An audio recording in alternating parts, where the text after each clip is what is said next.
अस्सलाम वालेकुम गाइस। सो आज हम डिस्कस करेंगे अबाउट द न्यूप्लेजिया और उसकी क्लासिफिकेशन। ठीक है, तो सबसे पहले हम देख लेते हैं डेफिनेशन ऑफ न्यूप्लेजिया। तो न्यूप्लेजिया मतलब उसकी मीनिंग क्या है। ठीक है, तो न्यूप्लेजिया जो वर्ड है इट मीन्स न्यू ग्रोथ। ठीक हो गया, न्यू ग्रोथ किसी भी चीज़ में हो। ठीक है, लाइक आपकी स्किन के सेल्स अचानक से ग्रो करना शुरू हो जाएं, या कोई भी टिश्यू के सेल्स जो अचानक से ग्रो करना शुरू कर दें, और वो ग्रोथ जो है वो किसी स्टिमुलस से नहीं हो, लाइक किसी ग्रोथ फैक्टर की वजह से या किसी हार्मोन के स्टिमुलेट करने की वजह से, बट वो ऑटोमेटिक हो। ठीक है, ऑटोमेटिक हो और किसी जो है वो इनहिबिटिंग मैकेनिज़्म को फॉलो नहीं करती हो, तो फिर उस न्यू ग्रोथ को हम नाम देंगे ट्यूमर। ठीक है, ट्यूमर बेसिकली जो पुराने ज़माने में अर्ली टाइम में इसको क्या कहा जाता था, स्वेलिंग। ठीक है, किसी भी स्वेलिंग को वो लोग ट्यूमर का नाम देते थे, लेकिन अब जो है वो न्यूप्लाज्म या कैंसर्स के लिए ही ये टर्म यूज़ किया जाता है। ठीक है, oncology which is the study of cancer और स्टडी ऑफ ट्यूमर्स, इसमें जो है ना हम ट्यूमर्स को स्टडी करते हैं और न्यूप्लाज्म को स्टडी करते हैं कि इसका कौन सा टाइप है, किस सेल से इसके ओरिजिन है। ठीक है, फिर आ जाते हैं हम करेक्टरिस्टिक्स ऑफ ट्यूमर पे। तो और ट्यूमर के बेसिकली क्या करेक्टरिस्टिक्स होंगे।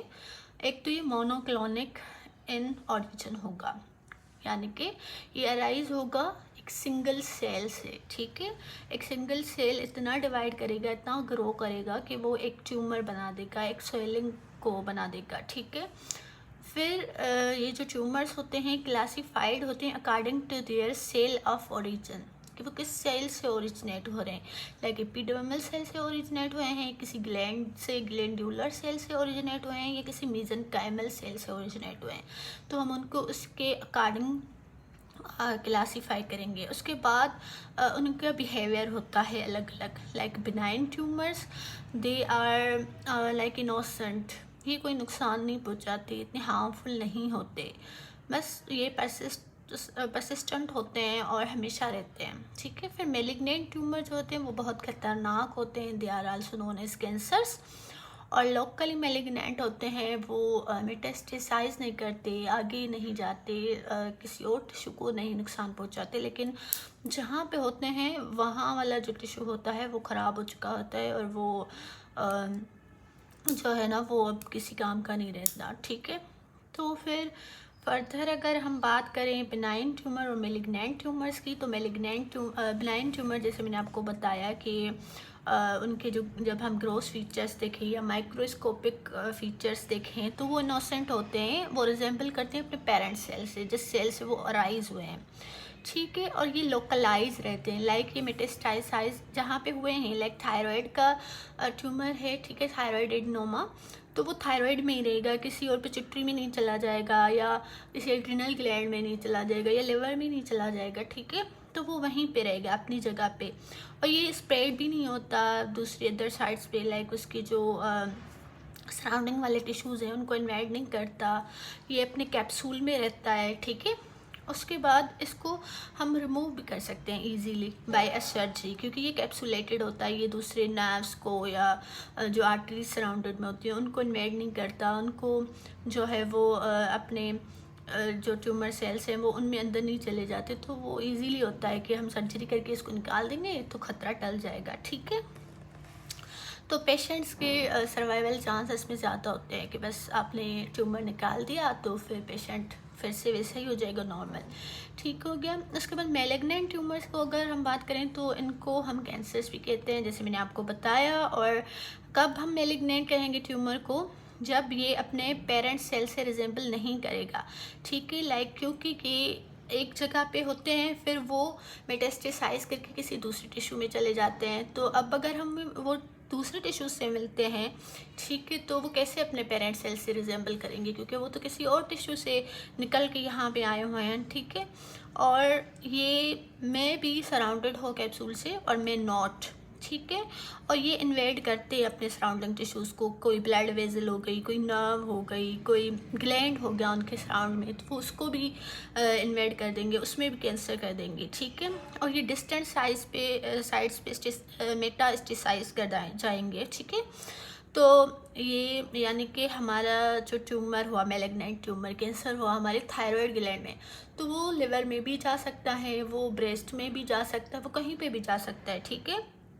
किसी भी बॉडी के टिश्यू में या ब्लड में भी जा सकता है through the blood vessels and lymph nodes, ठीक है। तो ये इसी तरह से ये ट्रेवल करके किसी और टिश्यू में जाकर फिर वहाँ पे नए से ट्यूमर और कैंसर बनाना शुरू कर देगा। अब क्लासिफिकेशन करते हैं बिनाइन ट्यूमर्स की, ठीक है।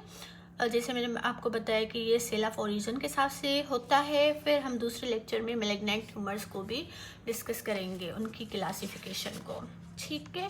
तो सबसे पहले अगर हम देख लें न्यूप्लेजिया की जो क्लासिफिकेशन है, इससे होगी बिनाइन होते हैं और मैलिग्नेंट होते हैं। फिर जैसे हमने कहा था कि इनकी सेल ऑफ ओरिजिन से हम करते हैं, जैसे अगर बिनाइन ट्यूमर एपिथेलियल सेल से अराइज होता है तो हम उनको एपिथेलियल ट्यूमर कहेंगे, और मेसेनकाइमल से अराइज होता है तो मेसेनकाइमल ट्यूमर कहते हैं। ऐसे ही मैलिग्नेंट का होता है, लेकिन फ़िलहाल हम बिनाइन का ही कर रहे हैं, ठीक है।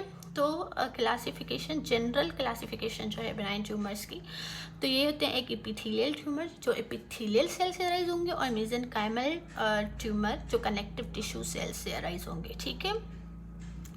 तो सबसे पहले एपिथेलियल जो है वो फर्दर डिवाइड हो जाएंगे टू में, सरफेस एपिथेलियल ट्यूमर्स और ग्लैंडुलर एपिथेलियल ट्यूमर्स।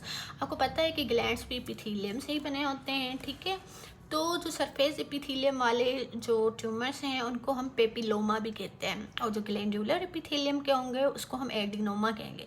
जैसे थायराइड का था ना, थायराइड एडिनोमा, ऐसे पिट्यूटरी का होगा, पिट्यूटरी भी ग्लैंड है तो पिट्यूटरी एडिनोमा, ठीक हो गया।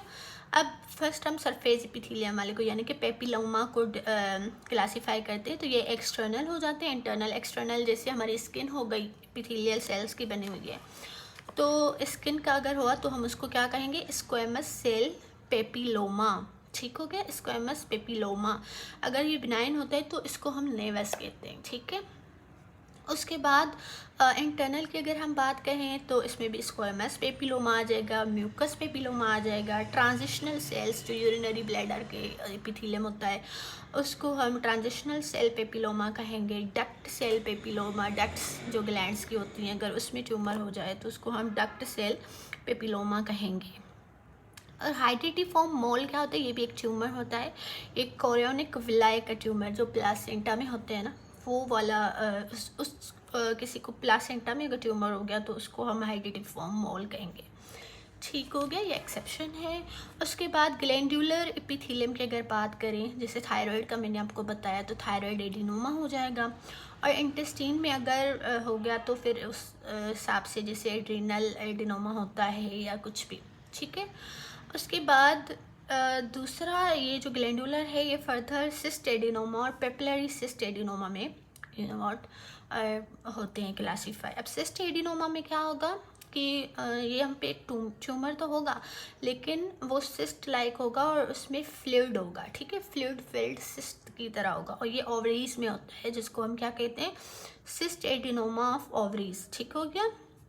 फिर पेपिलरी सिस्ट एडिनोमा क्या होता है कि इसमें सिस्ट भी होगी, ठीक है, और उसमें से जो है ना वो पेपिला की तरह जो है वो प्रोजेक्शंस, पेपिला क्या होते हैं, फिंगर लाइक प्रोजेक्शंस, तो ये ऐसे होगा तो हम उसको कहेंगे पेपिलरी सिस्ट एडिनोमा। ये भी ओवरीज में हो सकता है, ठीक हो गया, tumour fluid filled tumour with papilla, ठीक हो गया। तो ये थी हमारी जो है वो एपिथेलियल सेल्स के ट्यूमर्स। अब आ गए हमारे पास मेसेनकाइमल सेल्स का। तो मेसेनकाइमल सेल्स या कनेक्टिव टिश्यू सेल्स, इनका जो हम सफिक्स लगाते हैं ना लास्ट में, वो ओमा लगाएंगे, लेकिन कुछ एक्सेप्शंस होती हैं, ठीक है। जैसे हम एपिथेलियम वाले में पेपिलोमा लगा रहे थे, ग्लैंडुलर वाले में एडिनोमा लगा रहे थे। अब मेसेनकाइमल का जो ट्यूमर होगा उसमें हम ओमा लगाएंगे। जैसे फिब्रोमा, अगर फाइब्रस टिश्यू का ट्यूमर हो गया तो उसको हम फिब्रोमा कहेंगे। अगर किसी को बोन्स का ट्यूमर है बिनाइन तो उसको हम ऑस्टियोमा कहेंगे। और अगर कार्टिलेजेस का भी है तो उसको हम कॉन्ड्रोमा कहेंगे। यहाँ पे याद रखिएगा कि ये क्लासिफिकेशन बिनाइन ट्यूमर्स की है। जब हम मेलिग्नेंट की पढ़ेंगे तो फिर उनको उस हिसाब से नाम दिया जाएगा। ठीक हो गया। लियोमायोमा किसे कहते हैं? स्मूथ मसल सेल्स के ट्यूमर को, ठीक है। और रेब्डोमायोमा स्केलेटल मसल की ट्यूमर को कहते हैं।